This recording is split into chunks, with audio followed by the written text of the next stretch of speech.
Olá, boa noite. Hoje nós vamos abordar o tema que está no Livro dos Espíritos, no livro 4º, que fala sobre esperanças e consolações. É da pergunta 941 a 957. E aí nós lembramos, que o Livro dos Espíritos é o primeiro livro da codificação espírita. É o primeiro livro em que Allan Kardec colocou as ideias trazidas pelos espíritos. E ali revelou, então, muita coisa, desvendando, tirando um véu a muitas perguntas, a muitas dúvidas.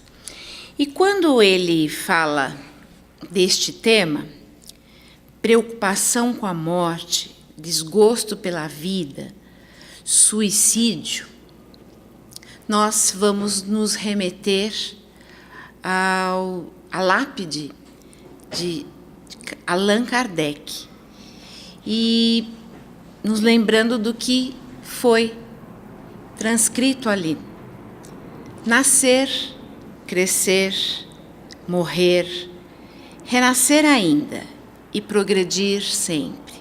Tal é a lei. Isto está gravado lá, Isto é o resumo de tudo que trouxe Kardec dentro das suas obras. Com isto, os espíritos nos trazem que se eu renasço, eu não morro, Então, se eu nasci e vou renascer, na realidade, a morte não existe. O Espiritismo mata a morte, porque, na realidade, o espírito é imortal.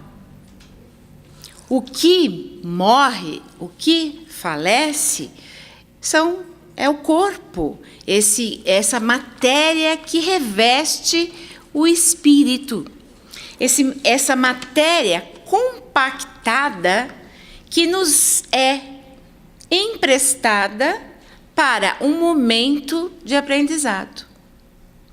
O nosso espírito foi criado de maneira simples, ignorante, para que ao longo do tempo, nós fôssemos aprendendo, crescendo, evoluindo no aspecto intelectual e moral. Esta é a lei, para atingirmos a perfeição. E todos nós, como espíritos, somos iguais, criados por Deus. O momento de aqui estarmos é um momento de aprendizado. Então, este corpo é uma dádiva divina que nos foi emprestado para que pudéssemos passar por uma prova, por um momento mais de crescimento. E aí eis que nós nos preocupamos com a morte, Nós pensamos, porque esse corpo vai falecer, Nós não vamos mais, nós perdemos entes queridos, não vemos mais entes queridos, Porque o que nós vemos é a matéria compactada. Os nossos olhos físicos não conseguem enxergar a matéria menos compactada que essa, que já é provado que existe. Frente a isso, é normal nós temermos algo que nós não conhecemos. E nos é dito, olha, quando morre tem o paraíso, tem o inferno, o que é que existe após a morte?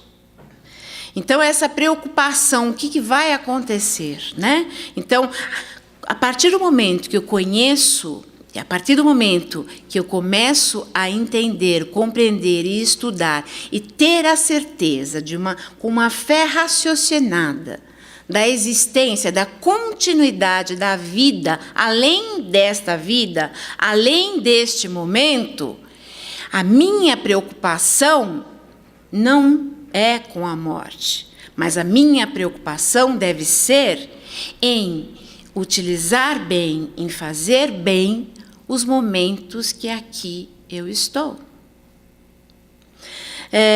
Vamos pensar nós como uma pessoa que vai fazer um intercâmbio num país diferente, né? Então, nós chegamos lá, não conhecemos o idioma, não conhecemos as pessoas, nós temos que nos relacionar, formar amigos, formar forma de sobreviver, né? Só que ainda nós nos lembramos dos vínculos que deixamos aqui neste país, não é isso? Quando nós temos uma nova encarnação, é igual quando nós vamos fazer um intercâmbio. Só que nós, com a graça divina, deixamos os vínculos. Nós não nos lembramos dos vínculos que tivemos nas outras encarnações, para que nós possamos cumprir de maneira melhor as nossas tarefas nesta prova, neste compromisso, nesse nosso novo plano de vida. Porque uma nova encarnação, um novo momento, significa uma nova oportunidade, ou seja, um novo planejamento para um novo acerto, um novo resgate. Agora, nem tudo é sempre do jeito que nós gostaríamos que fosse, não é?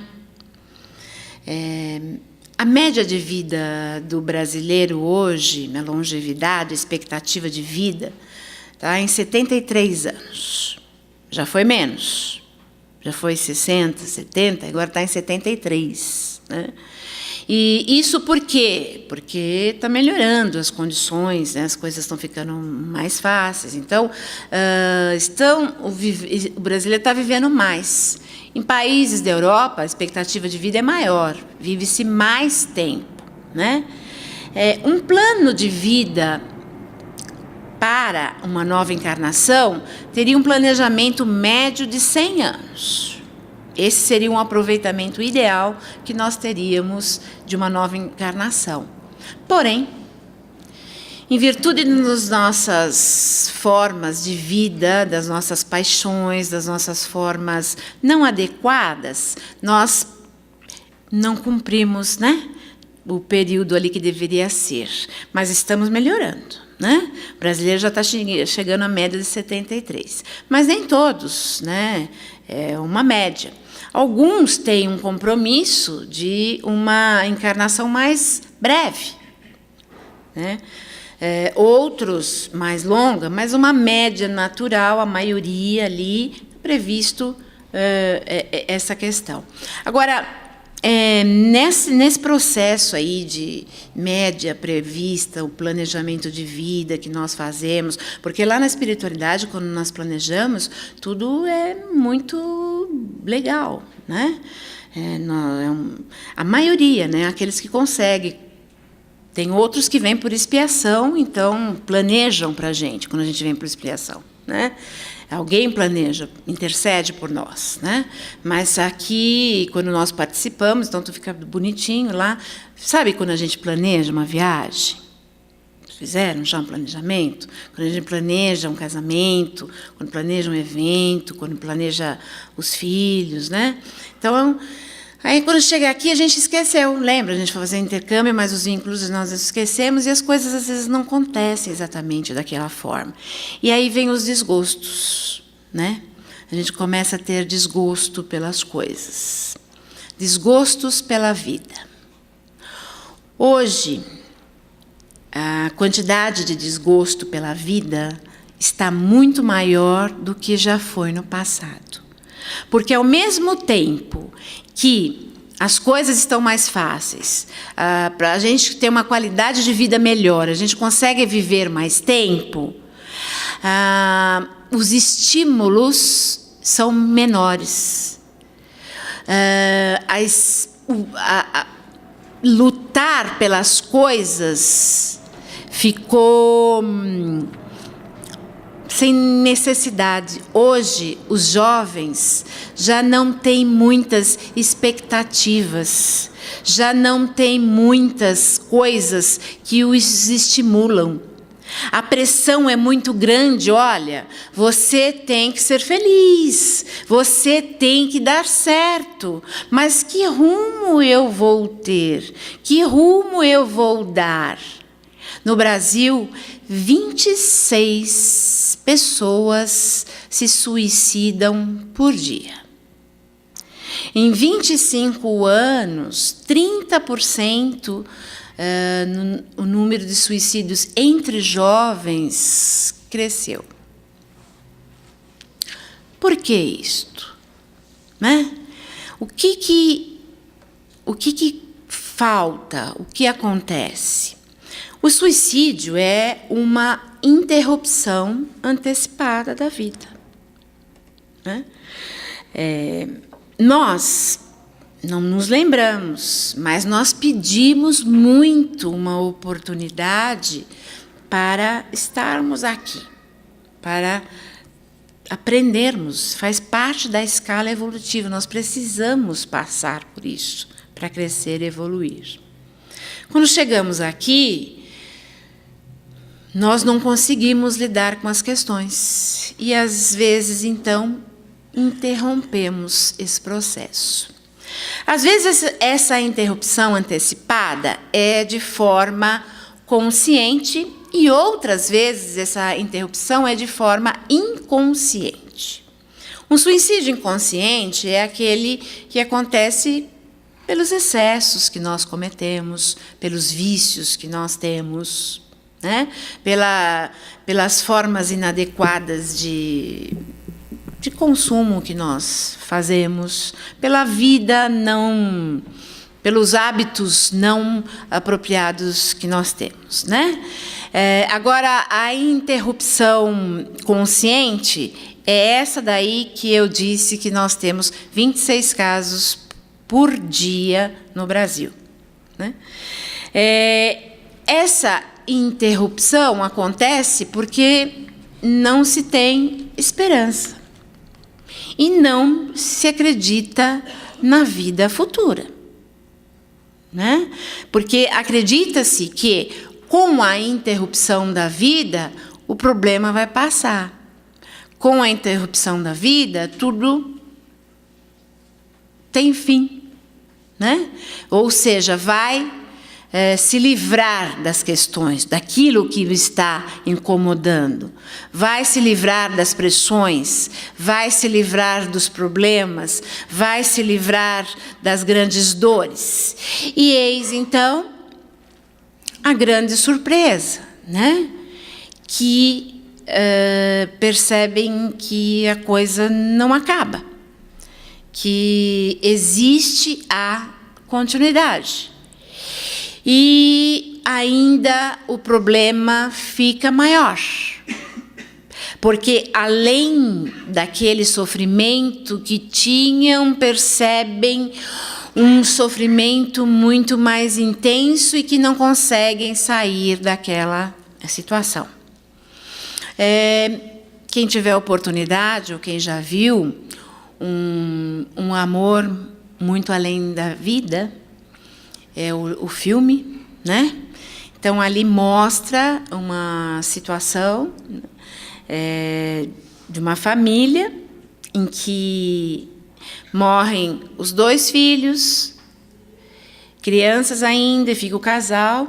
Depois, o marido vem a desencarnar e a mulher, sem uma expectativa, sem um estímulo, sem nada, um desgosto muito grande, comete suicídio. E aí mostra toda a vida do outro lado, toda a vida espiritual, e como ela consegue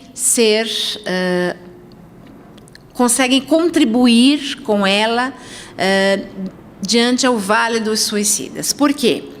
O que acontece com um espírito quando ele comete um suicídio? Não existe regra.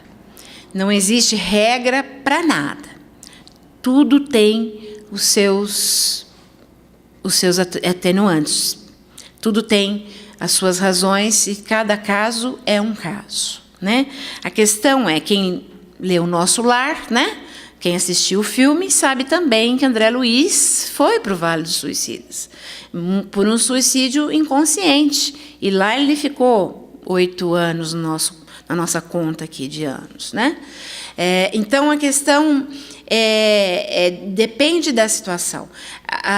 Mas a vida tem uma continuidade e o sofrimento é muito maior para quem comete essa situação.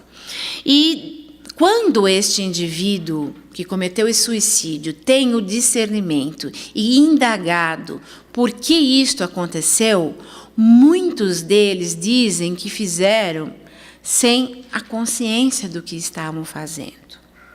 Que eles estavam com aquela ideia fixa, porque entraram num processo depressivo, de desgosto, de desilusão, de perturbação.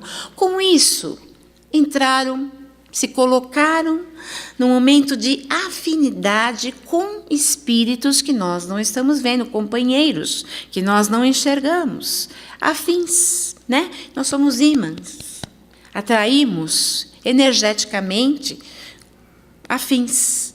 Então, se sou alegre e feliz, atraio alegre e feliz. Se sou agressivo, atraio agressivos. Se sou depressivo, atraio depressivos. Então, se eu estando em processo depressivo, atraio outros. E vem aquela ideia de interrupção da vida, e vem outros de interrupção da vida, e são companheirinhos que contribuem para que aquilo aconteça de fato. E de repente aconteceu sem a consciência plena daquilo, sem que houvesse o planejamento. Outros, por sua vez, planejaram, né?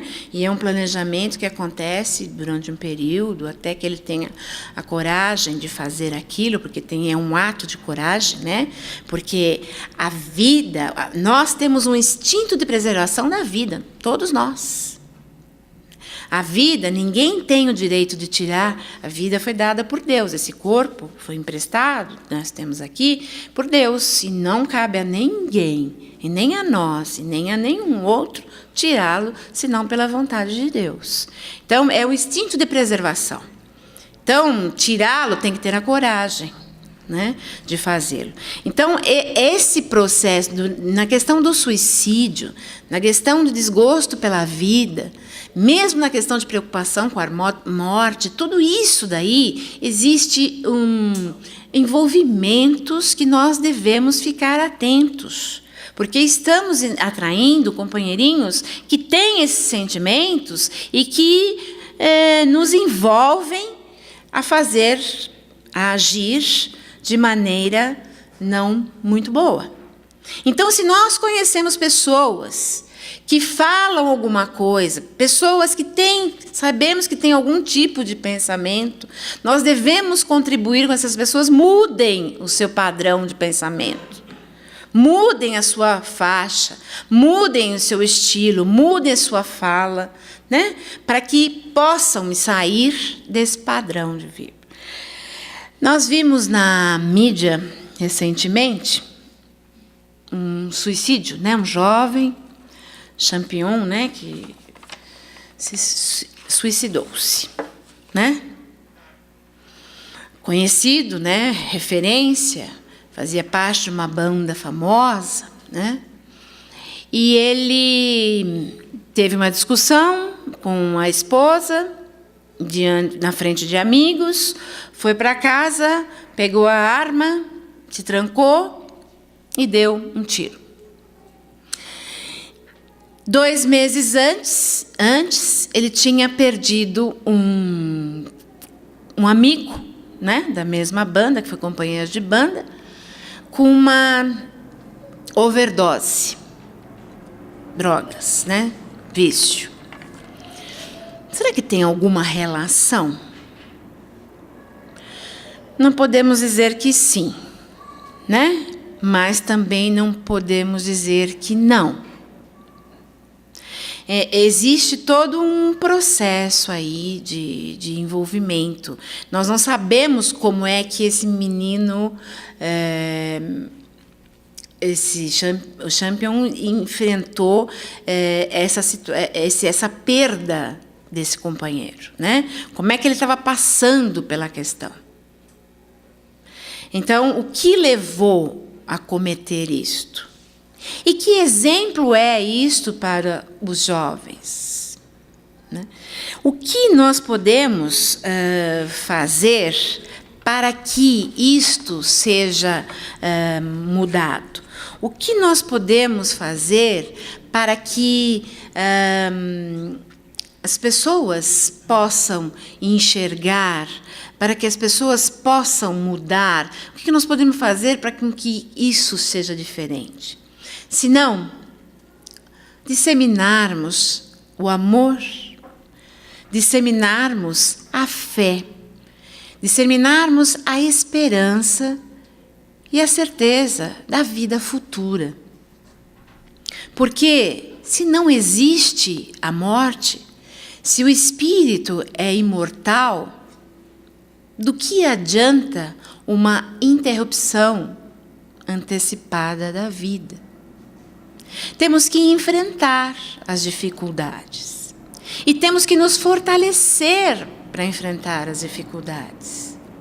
As frustrações vêm, os desgostos vêm, as dificuldades surgem, faz parte do momento de prova, faz parte do momento de expiação.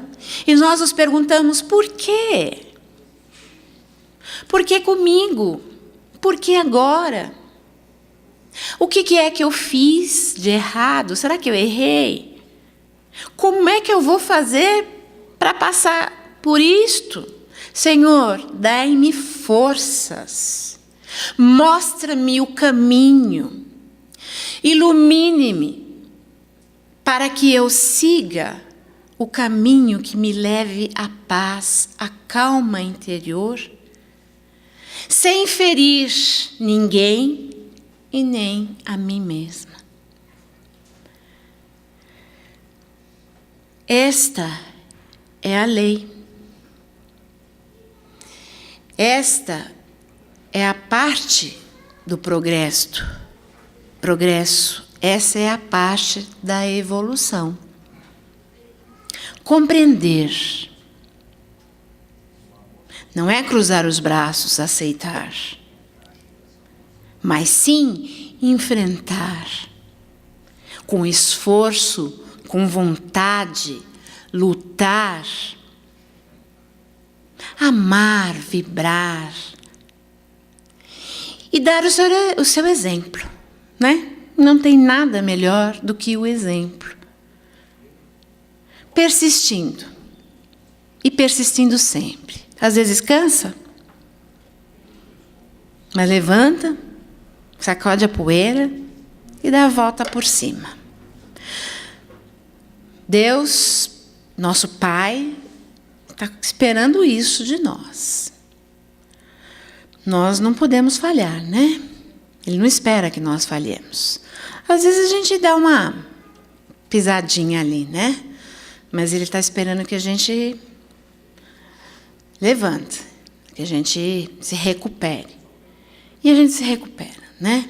Lá dentro de nós tem uma força muito grande. Nós somos filhos de Deus. Ele é muito forte, muito perfeito. E Ele assim nos fez, fortes e perfeitos. Nós precisamos descobrir isso. Nós precisamos descobrir essa força dentro de nós. Então, preocupação com a morte, tenhamos preocupação com a vida, em viver bem esse momento, né? Desgostos, dificuldades existem, vamos saber enfrentá-la. Interromper a vida antes do momento não adianta. vamos ter que voltar e cumprir de novo. Então vamos fazer agora e aproveitar. Não é isso? Um grande abraço. Nós temos alguns momentos que é onde vocês podem participar com perguntas ou colocações. Se houver alguma pergunta do tema, levante a mão que o nosso companheiro leva o microfone até vocês.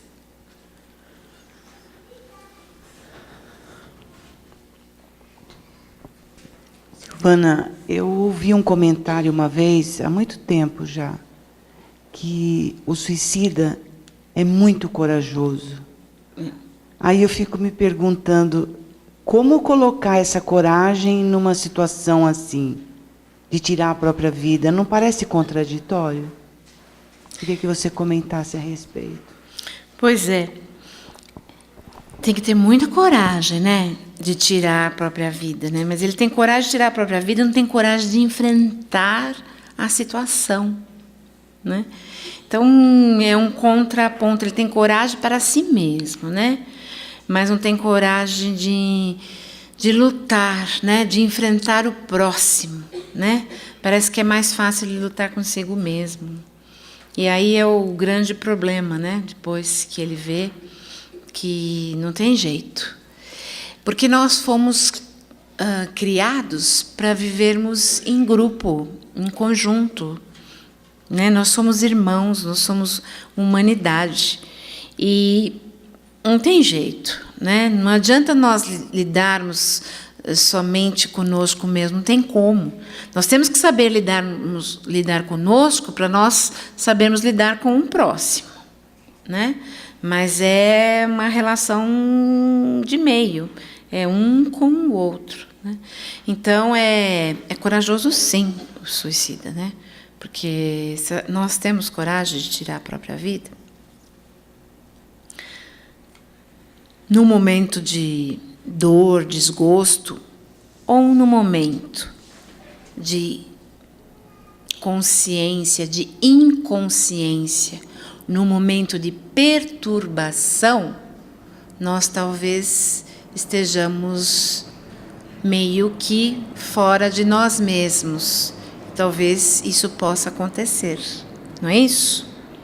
Isso talvez seja uma maneira inconsciente, porque se eu estou sob influências, eu não percebo aquilo que estou fazendo, né? Mais alguém? Mais alguma pergunta? Quanto o pessoal pensa, Silvana, você falou que nós nascemos, morremos e nascemos de novo. Mas por que não temos lembrança dessas vidas passadas? Graças a Deus, né?